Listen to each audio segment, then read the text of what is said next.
All right, so welcome back. We are going to go over 6.2 Ready, Set, Go, number 14. So it says solve for y. So I'm going to highlight y. Whenever they say solve for, it means at the very, very bottom, down all the way down here, your answer looks like this, y equals. And there's all that stuff on the right-hand side. Yeah, exactly.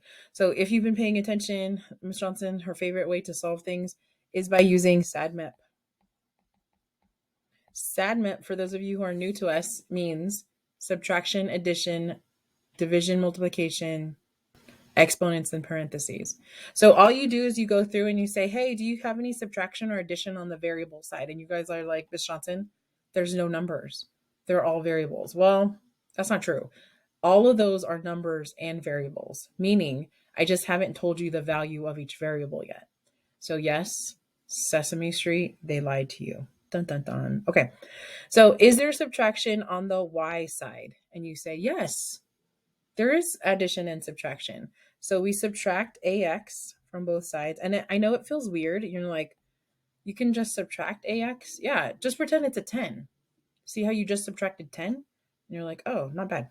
So then this stuff stays the same. By stays the same. Equals to c stays the same. And the only thing that we put is minus ax. That's it. Okay. So then we're done with that part. Then we ask, do you have any multiplication or division on the y side?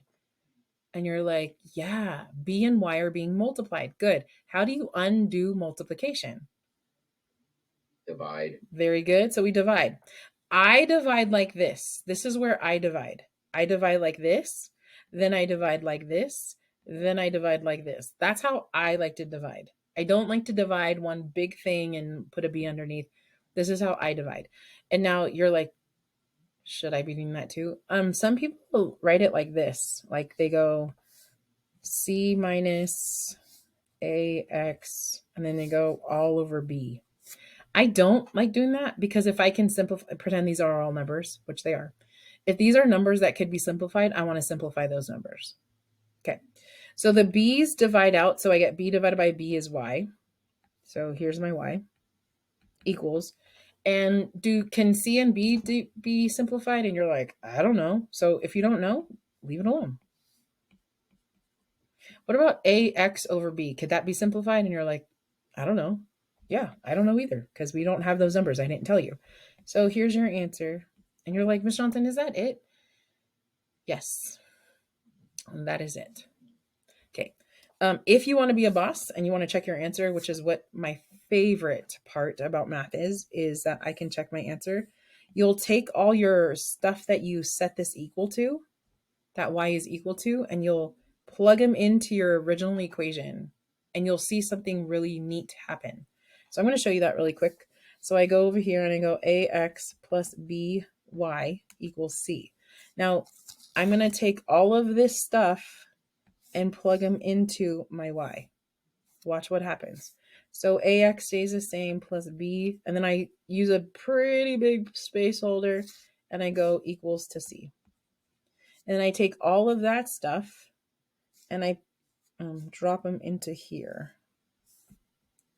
All of it, Ms. Johnson? Yes, all of it. So c over b minus ax over b. Like that, Ms. Johnson? Yes. Okay. Then you simplify. Like ignore the equals to c part. He's just there hanging out. So I'm just going to copy him here and maybe here. I don't know, a couple times. So here I'm going to distribute like this. And I'm going to leave ax alone.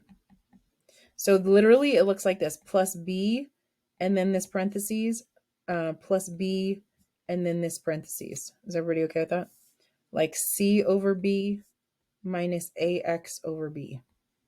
Does anybody see what's going to happen next? Does anybody see what happens next?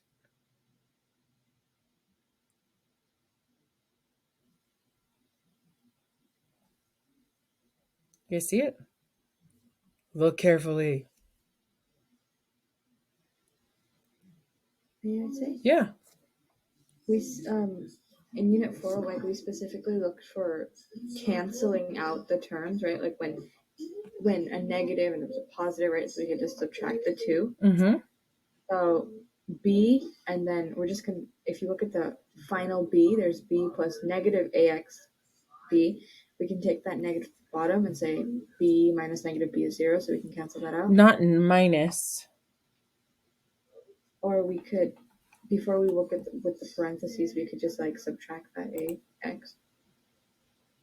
Yeah, hold on a second. Give you 1 second. Yes, so not subtract, but they're actually being multiplied.